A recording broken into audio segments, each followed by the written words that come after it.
And you get the time, can you do a video on Darth Vectivus, please? Okay, so this Sith Lord only exists in legends, and before he became a Sith Lord, he led a relatively normal life. He had family, he had friends, I mean, where did it all go wrong? Now, before he became a Sith Lord, he had a sharp mind and leadership skills, and that all led him to oversee a mining facility. His base of operations was built on an asteroid which was rich in this very valuable ore, of course making it a prime location for extraction. Now, unbeknownst to the miners, the asteroid was tainted by the dark side due to some lingering presence of a long extinct type of Minox species. Over time, this energy affected the workers, causing hallucinations and strange behavior, and some Force-sensitive individuals would even develop very strange abilities. As the mine's administrator, who himself possessed latent Force sensitivity, the man that would go on to become Vectivus took notice of these anomalies. But rather than dismissing the disturbances, he discreetly shut down all operations and began studying the dark power emanating from the asteroid. Now, as the mining industry in the region was declining, he strategically mismanaged the facility to ensure it would close, making sure that the site was abandoned and completely forgotten. Then, driven by a desire to unlock greater knowledge, he left the asteroid behind and actively sought out the Sith. Eventually, he found a Sith master who trained him in the dark side, and upon completing his apprenticeship, he assumed the title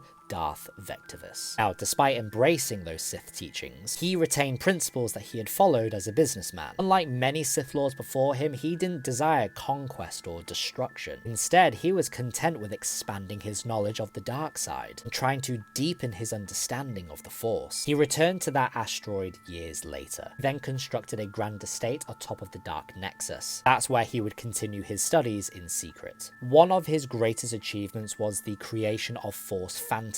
These were projections of pure dark side energy that were tethered to living beings. If the host died, then so would the Phantom, making them an extension of the creator's will. Now, Vectivus, he could summon many of these manifestations in great numbers with minimal effort, demonstrating that he had absolute mastery over this technique. Unlike the violent and treacherous Sith of legend, Darth Vectivus lived out his days in relative peace. He was surrounded by his loved ones, he passed away in his home, he left behind a legacy of knowledge rather than chaos. It's Darth Vectivus. Hope it helped.